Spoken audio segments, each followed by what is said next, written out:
Just tone it down a little, buddy. I get it, you like your new bed. I'm happy for you, but, you know, there's limitations to that happiness. Pretty good. Pretty good dogs.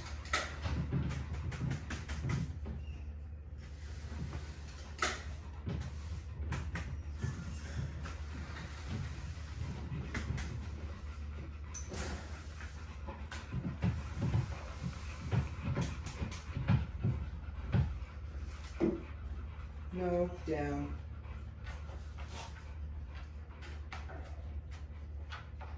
What a good boy.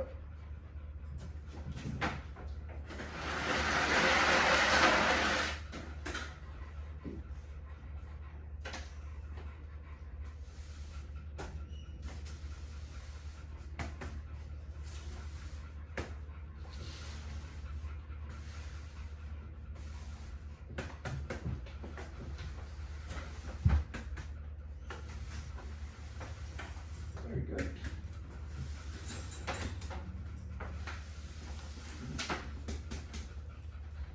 That's some pretty good dogs.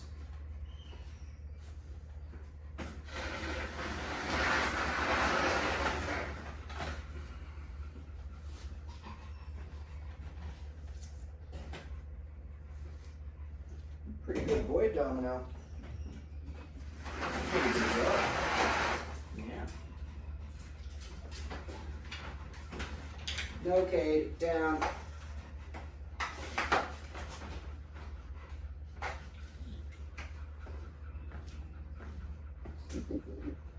Down.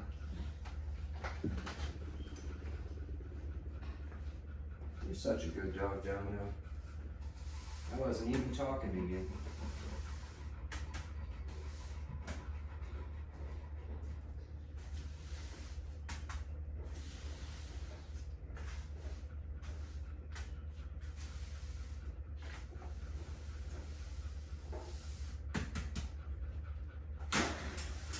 Boy, Casper. Good boy. Good dog, Domino.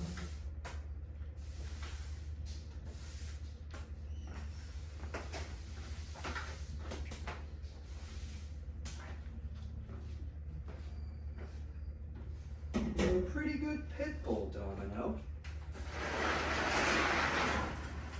You're a pretty good pit bull. And Mr. Cade. Good boy, Cade. Test him out here with this. Pretty good.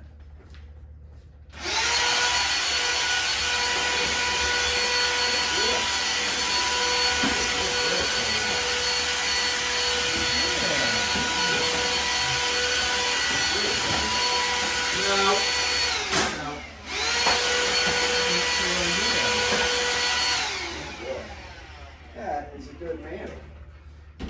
When he bit down on his bedding, it's like, I don't know, I know I'm not supposed to bite or bark or lunge or display aggression, so maybe I'll just chomp down on my bedding.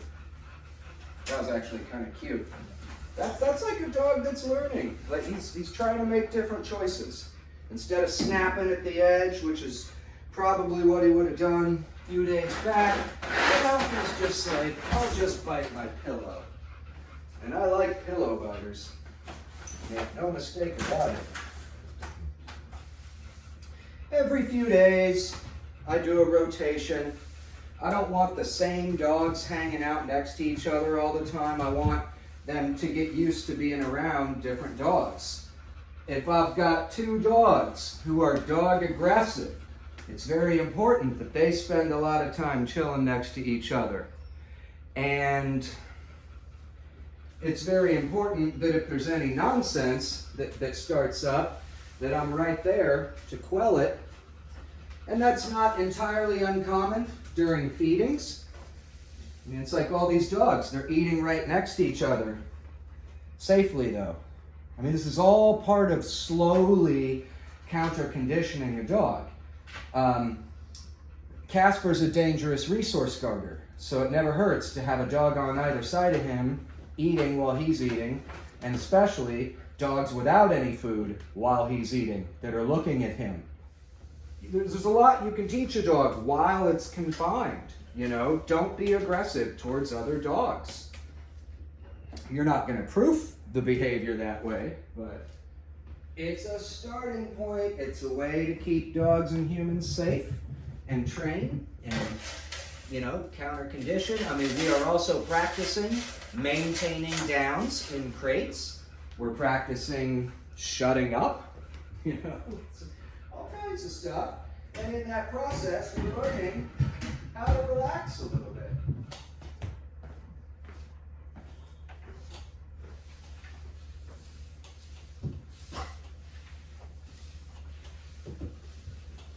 Nope, down.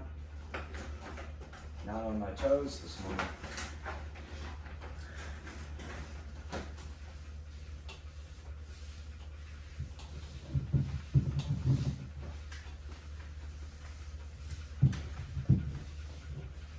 This kind of work, this kind of experience that dogs develop like this can parlay into all kinds of other things. Like, there's nothing like keeping potentially aggressive dogs safe from each other if all of them down on command as soon as you tell them to, as a pack. You know what I mean? When you have that level of command over your pack, it's very new right now, so I'm not going to make a statement so bold to say like, oh, these dogs know I'm boss, so there's not going to be any fights. No, it's not that simple. But as time goes by, that does become the case.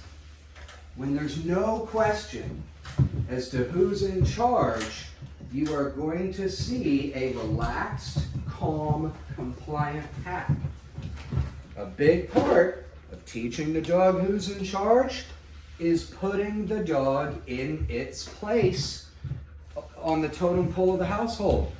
And any dog in my house lives at the bottom of that totem pole. They are beneath all of the other human beings. Beneath them. Nope, down. And when I say beneath them, I don't just mean, you know, metaphorically. I'm talking literally, quite literally. Physically, the dogs stay beneath me. But I also project that in everything else I do with them, up to and including having rules of what they can and can't do in a crate.